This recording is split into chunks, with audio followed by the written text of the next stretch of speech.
Hello and welcome to this cryptocurrency technical analysis where I'm going to be jumping in straight away to the Bitcoin chart, explaining why I have now taken a short position on Bitcoin. So I do hold an open short now finally. I'm going to be explaining why I've taken that short, what I'm looking for next, and whether this is actually affecting my higher term time frame bullish bias. Of course, over the, for the whole of 2023 thus far, I've been saying no short positions, only longs, looking for higher, very confident in higher prices to come. Now I have taken that short. Has that bias changed? Well, I'm going to explain during the course of this video the answer to that. So I hope that you thoroughly enjoy, pay attention, and thus can learn a lot from this. Okay, and of course we'll be moving on to explaining exactly what I'm looking at next over the next few weeks to come. So without further ado, let's get into the analysis, picking up where I left off my last video, where I was talking about, I'm very confident in saying Bitcoin is going to go up more. No short trades yet, while we were trading around that 20,700 zone. Of course, that prediction was right. We did go up higher. We did manage to get into higher short positions and got those higher prices as I wanted to see. I'd like to just show you, of course, a few posts within inside of the group, what I was looking at in the time, that live thought process before this move happened to the upside, just so you can really start to comprehend exactly as a professional trader comes into this market and approaches it every single day. Okay, so a few things here that I'd like to, bring to your attention. Obviously posted on Twitter. Of course, I could be wrong that Bitcoin will go above 21,500. Of course, I had great confidence in the time it would happen, but I could have been wrong. I wasn't in the end, but I could have been right. But would you bet against me in short before that? Okay. My confidence is running sky high because of the trading results I'm producing, reading this market like the back of my hand. And then just to show you some of the posts each day moving on, we can see, very much I was fixated on that 21,500 target, even back on the 14th, very much fixated on that. Let's get above 21,500. Good long opportunities, even on the lower term time frames. We were taking them and bringing them up to higher levels, right? Okay, still wanting to see higher. This was on the 16th. Still wanting to see higher. While we hold this market structure, there's no reason to think I'm going to be wrong yet, and we're not going to head up higher. Still at that time was in no short trades locally. Patience for higher. Still in all my long trades, not in shorts. I want to see that 21,500 zone tapped, right? Okay, of course, I could be wrong that we're going to hit that and we head down first. That's possible. But for me, I knew where I was wrong and invalidated on that idea. And I was still remaining very patient for this target to be hit. Even then, on the day it was hit, remaining bullish, expecting higher prices. And my target is still remaining the same there above 21,500. Of course, that bullish bias played out very nicely as we did manage to come up. And obviously we can see in the end topping out at around 21,550 zone. Okay, and I'd just like to show you some of the posts over those past few days inside of my group. You can see here, talking about, very clearly saying remaining for higher for patient, still in all long trades, want to see the reaction at this zone. And, here you can start to take into consideration what I'm posting. You can see how active I'm being in the group, posting all my thought process, all the trade ideas, explaining fully the theory behind each trade, even each step of the way, lining it out exactly as I'm approaching, how I'm trading, what I'm looking at, my next take profit levels, all the theory in terms of the supports, the next resistance, everything, even local term time frame harmonics. You can still see here on the 17th, I'm still remaining bullish, expecting higher prices to come. So I'm still fixated on those higher prices. I still think we're going higher. This was a few streams ago now. You can see, obviously, I trade cryptocurrency, but here we're making predictions on USD against the euro, which you can see was kind of played out very nicely. Okay, and we start to come down, and this is where we now start to form this triangle, which I'm going to start to move on to explain now. Okay, so this was a triangle that we had then yesterday. Okay, so this triangle gave us an initial high, which was a swing failure pattern of the Coinbase high, right? We've now taken that and we've formed this lower term time frame triangle. From this lower term time frame triangle, I was absolutely happy 50-50 to see it break to the upside or break to the downside. If it breaks to the downside, I'd look for longs. If it breaks to the upside, I'll look for my short trades. And this did break to the upside, which in the end gave us a nice short position off of the swing failure pattern of that prior high. At this time, we were gifted some really nice confluences, which I'll also explain now. But like I was saying, if you remain patient for higher above 21,500, as I was doing, you would have not shorted too early and put yourself and available funds in a position to take advantage of the swing failure pattern short trade. As I say, I'm still holding this trade from the swing failure pattern, and it's still open now as I'm speaking. Okay, so my target was obviously 21,500. Yesterday we hit 21,600. If you shorted early, around 20,800 at the time of my video, you would probably have been stopped out on this swing failure pattern. That's why it requires patience, and you can see people chilling in shorts along with me right now.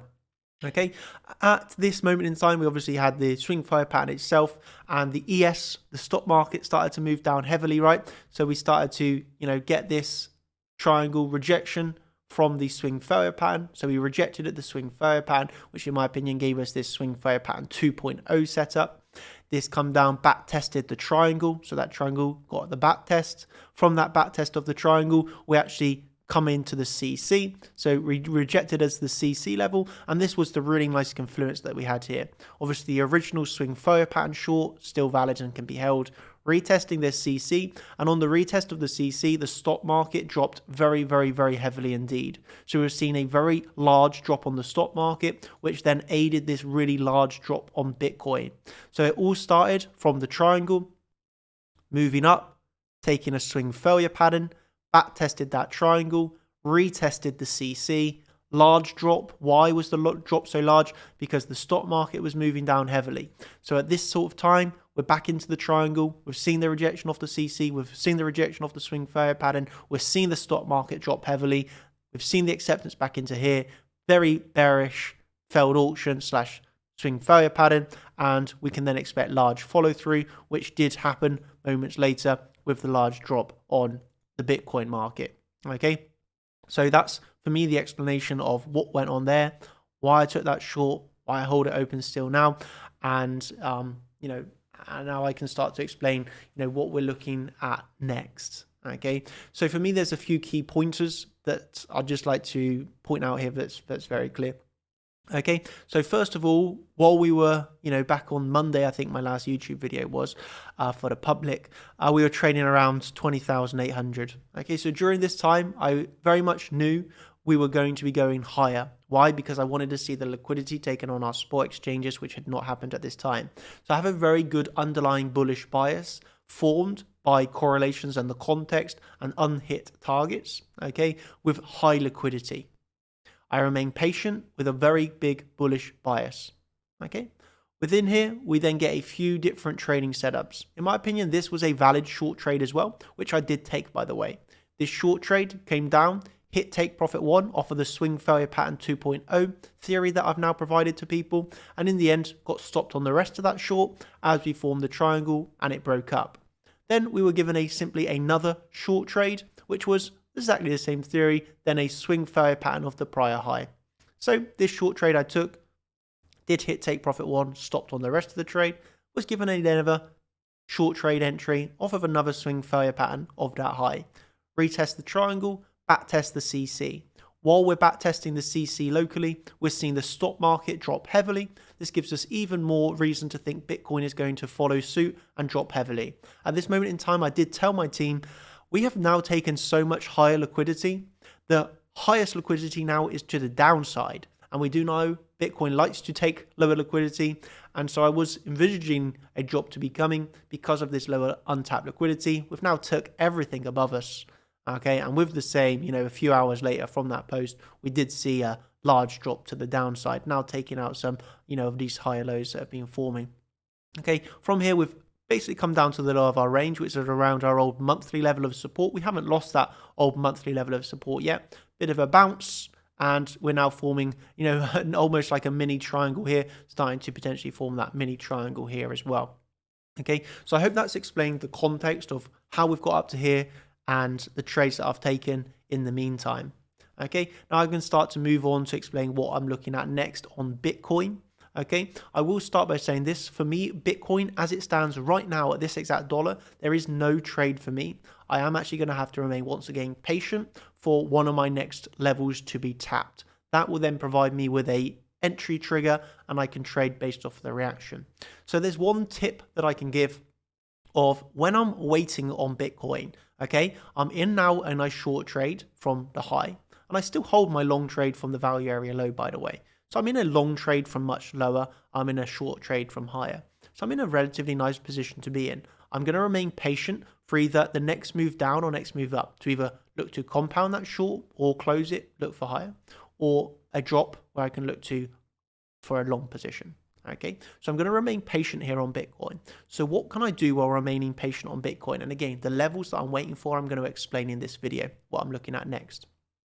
But while I remain patient on Bitcoin, while I remain looking for my next level to be tapped, there is a very nice advantage, and that is the altcoin market. We have thousands of altcoins to be readily available to trade. Okay, and so for me, I've been scanning through the markets. I've been finding the best opportunities. While I'm waiting on Bitcoin this morning, I'm not sleeping. I'm not giving up. I'm looking for the next best opportunity, which for me, which I'd like to briefly explain now, was on Tezos. Okay, was actually on this Tezos pair, which you can see currently from the high today to the low, we've moved down around 7%.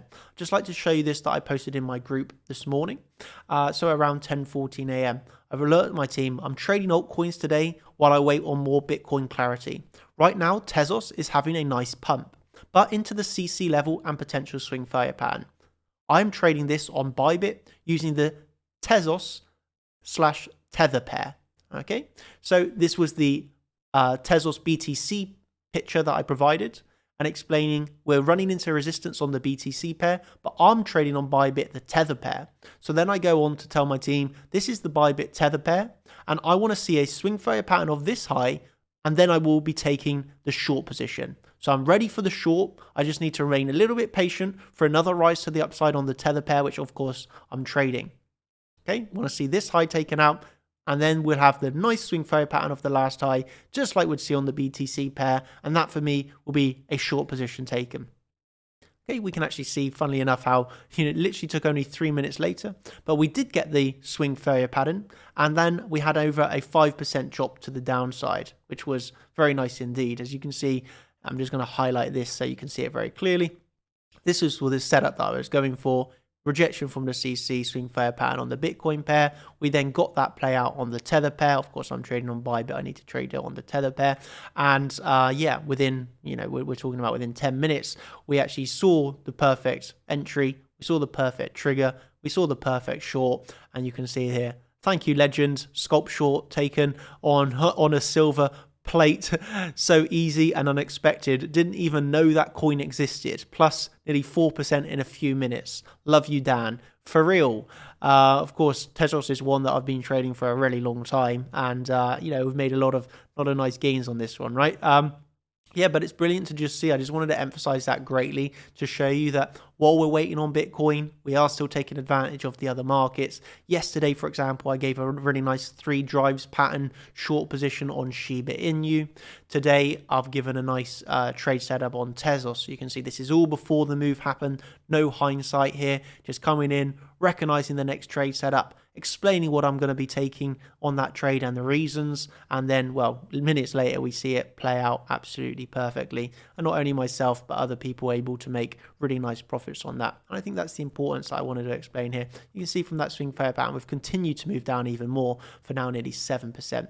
Okay, so now I'm going to switch back over to Bitcoin, and I'm going to start to explain what I'm looking at next in terms of my next levels and the targets that I have on Bitcoin. Actually, no, before I explain that, I'd just like to do one announcement, and that is just to, if you haven't already been able to see this from the changes we've been making, but really 2023 is when Chart Champions, we're going to the next level, and we've already started it with flying colors. New strategies such as the swing failure pattern 2.0, okay, clear trading biases and trading updates, more active and professional environment, motivation levels through the roof. Let's go, team. And you can see here, just a quick one to say swing failure pattern 2.0 video. Watched it while looking at 2 swing failure patterns from last night, and they played out exactly as you described in the video. Great statistics and information. Okay. And, a nice post here. Daniel's play-by-play updates are fire. Never been a better time to be part of Chart Champions. And I've been here over 2 years now. Myself and the other coaches, we're really leveling up. And just so you can see here from the legend himself, Igor, he actually done a 4-hour live stream yesterday. This is a live trading stream, right? You can come in here, you can see him taking the trade on stream, the exact entry, the exact take profits, the exact stop loss invalidation, live in the time. You get the thought process, you get to see the trade entries, you get to see him reading the order flow, the DOM, the depth of market, the order book, each layer of the order book. You're seeing one of the best traders in the world right now, periods, dedicated to his craft. You're able to see him doing it all live in the time. I think this is an absolute wonderful, wonderful benefit. And I want to just read out this comment here. I know he's dedicated to a lot of time to the members. We are so grateful to have Igor, and obviously he's also saying thanks to myself. But just so you're aware that Igor in this 4-hour live trading stream, he's not only going over the stock market, he's not only going over Forex, but he's also looking at Bitcoin and took a nice trade on Solana as well. Beyond fantastic. And really myself and the other coaches this year, we are just absolutely focused on the service that we're providing and really leveling it up in a much more professional and easy to understand way. Okay, and funnily enough, as I speak, George himself has got a live stream of a daily update going on right now. So you have the daily live stream updates as well, and George is actually in his daily live stream update right now as we speak. It's actually just ended about 5 minutes ago.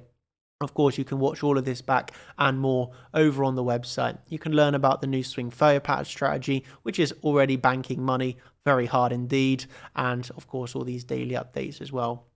All of that coming together for what can only be described as the best way to be trading in 2023.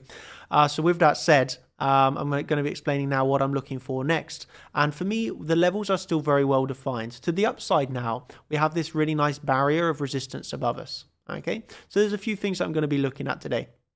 Okay, first of all, we got this local range to be still trading, right? So this local range would be from current price action to the move that we saw up on Saturday night, coming into, as well as Saturday early morning, you could say, actually, sorry, Friday night, Saturday early morning. So we still got this local range to be trading here, okay? Really though, if we start to look to reclaim this point of control value area high, we'd be looking up to our next resistance zone, which is around 21,700, 21,800. This would be our next resistance zone. Okay, I would class this as strong resistance. If we, though, break through strong resistance and flip it into support, we're actually going to be looking above $22,000 next. Okay, but for me, level to level, this would be my next zone of levels of resistance above us. And I do think we have nice confluence here.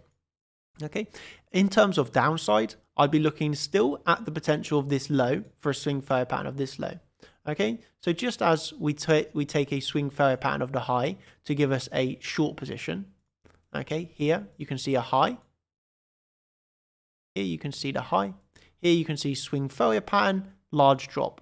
Here we see a low. We of course can see swing failure pattern of that low for a rise. So I'm aware of that, and again, this is based off of a reaction. If I get a swing failure pattern trade set up, I will take that long, and I will alert my team in the Discord in the time as it's happening. Okay, alternatively, we do not get the setup because instead of a swing failure pattern, we actually just blast straight through the level.